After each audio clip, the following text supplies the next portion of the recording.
Assalamualaikum warahmatullahi wabarakatuh. Alhamdulillahi rabbil alamin. Fa inna ahsanal kalami kalamullah wa khairal huda huda Muhammad sallallahu alaihi wasallam wa syarrul umuri muhdatsatuha fa inna kulla muhdatsatin bid'ah wa kulla bid'atin dhalalah wa kulla dhalalatin finnar. Kembali bersama saya Zulkarnain El Maduri. Ini saya ini ingin mengangkat sebuah tema yang berkaitan dengan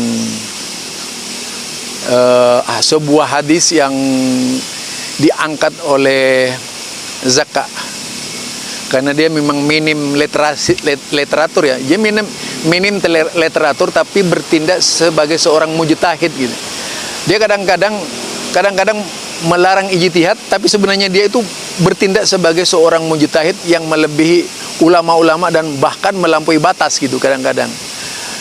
Akhirnya dia mengakui sendiri kalau tidak mau menggunakan logika, ya tak usah aja berdiskusi dan sebagainya. Kadang-kadang dia marahnya seperti itu gitu. Itu Ustadz Zaka, itu Gus Zaka itu. Nah, yang kita akan angkat ini berkaitan dengan sebuah hadis, yaitu qabla khalaqas samawati wal ard. Aina rabbuna, di mana Tuhan kita, itu ada hadis begitu ya. Aina rabbuna qabla ayyahluqas samawati wal ard. Jadi di pertanyaannya, aina rabbuna qabla khalaqas samawati wal ard. Pertanyaannya aina itu sama seperti aina Allah gitu. Kalau hadis-hadis jariyah itu yang dilemahkan oleh Bayi Asbaja yang tidak tahu apa-apa seperti Sani Oye ya. Kalau Sani Oye kan aina Allah dijawab oleh Sani Oye itu, ini hadisnya Hamad begini, padahal dia tidak tahu ilmu hadis. Saya yakinkan dia bodoh ilmu hadis. Makanya dia menjiplak perkataannya Idrus Ramli dan Syiah itu ya. Nah, sekarang berkaitan dengan hadis yang diucapkan oleh Zaka. Kalau hadisnya Zaka ini lain lagi, yaitu aina rabbuna qabla khalaqas samawati qabla ayyahluqas samawati wal ard. Sebelum Allah menciptakan langit dan bumi gitu. Di mana Allah itu berada gitu. Kalau ama ya, fi ama itu sudah menunjukkan kata benda ama ini. Menunjukkan nama, itu harus diakui dulu. Dan ini dibahas oleh Zaka dengan menerjemahkan kata ama dari kata umyun. Misalnya diramalkan umyun fahum la yarji'un. Ama itu adalah sebuah tempat yang gelap gitu. Artinya tidak ada apa-apa, tidak ada benda dan sebagainya. Nah, kemudian di satu sisi juga ada hadis yang paradok, misalnya Allah fauqas samawat wal ard, sab'as samawat.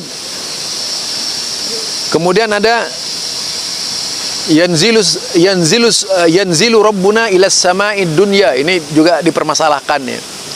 Kemudian ada lagi hadis bahwa Allah berada di atas langit. Ada hadis lagi ada di atas arsy. Apakah itu paradok? Oh ya, tidak paradok itu. Bagaimana bisa paradok? Langit itu adalah sebuah istilah. Sehingga ada perkataan di atas langit ada langit. Ketika berbicara arsy, sudah pasti ada langit arsy. Harusnya begitu dia berpikir. Jadi kalau disebut atas langit, tetap saja bisa juga disebut di atas arsy. Dan arsy itu nama lain dari sebuah benda yang ada. Kalau istilah Imam Qurtubi, langit arsy itu yaitu dikatakan a'damul makhluqat. Ya, makhluk Allah yang paling besar gitu ya. Makhluk Allah yang paling besar.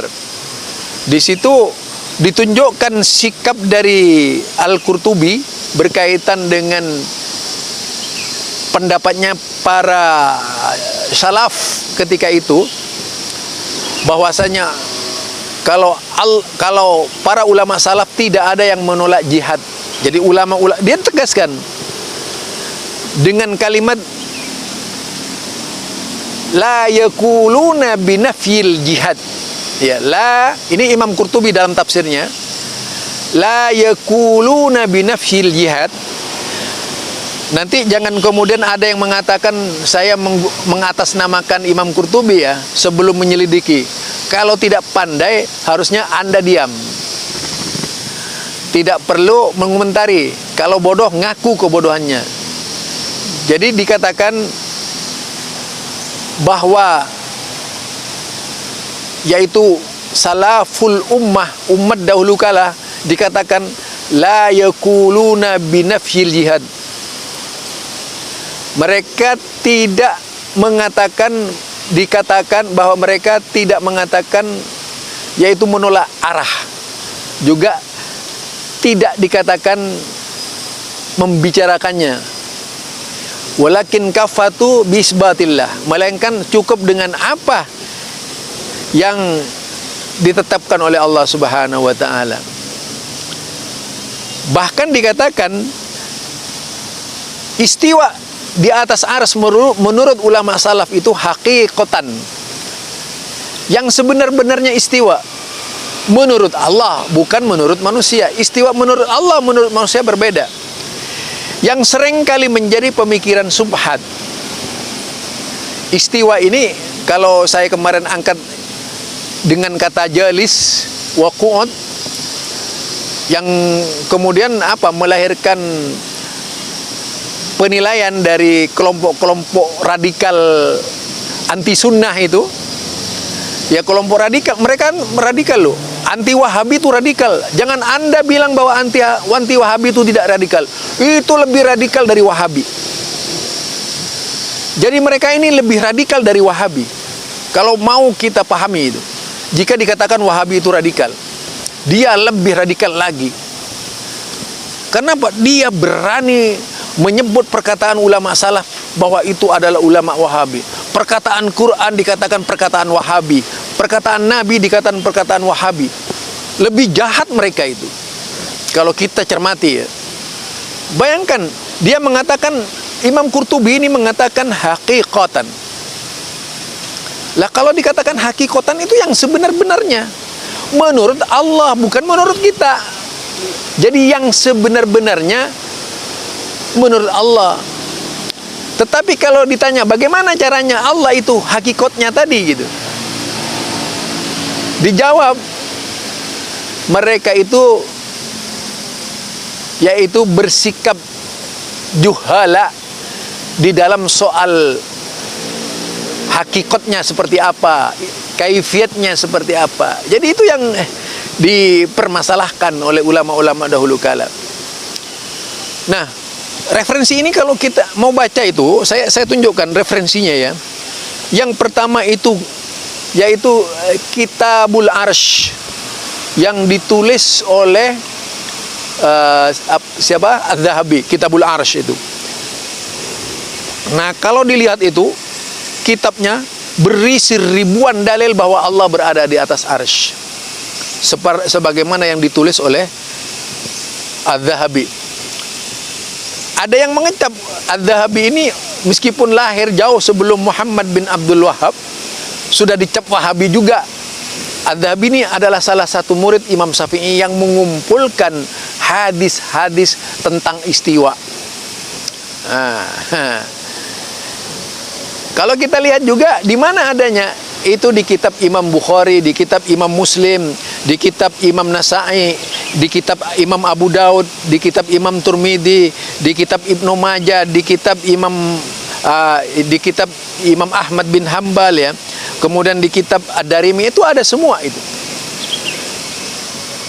Dari yaitu Kutubut Tis'ah ada 8 kitab hadis yang memuat Allah di atas arsy. Jadi itu ya. Sedangkan hadis yang pernah dilemahkan oleh Sani Oye itu dibantah habis-habisan oleh kalangan ulama-ulama. Karena apa? Aneh, karena dia hadisnya adalah hadis Imam Muslim. Tiba-tiba dilemahkan oleh bayi-bayi Aswaja yang tidak tahu apa-apa itu. Karena pahamnya yaitu paham mengikor kepada orang lain. Nah, itu dia. Jadi hal-hal seperti itulah yang mungkin perlu diangkat. Saya ingin mengangkat lebih jauh berkaitan dengan perkataan-perkataan. Nanti ada kajian khusus ya. Saya mohon, mau nggak kalau saya kajian khusus juga itu berkaitan dengan kitab-kitab salaf yang membenarkan bahwa Allah itu berada di atas langit atau di atas arsy. Ini biar bikin kupingnya Aswaja sakit gitu, makin sakit ya. Memang Aswaja itu kupingnya gampang sakit. Aswaja tidak bisa membantah melainkan dengan cara akal-akalan. Itu dari saya, Zulkarnain Al-Maduri. Subhanakallahumma wa bihamdika asyhadu an la ilaha illa anta astaghfiruka wa atubu ilaik. Assalamualaikum warahmatullahi wabarakatuh.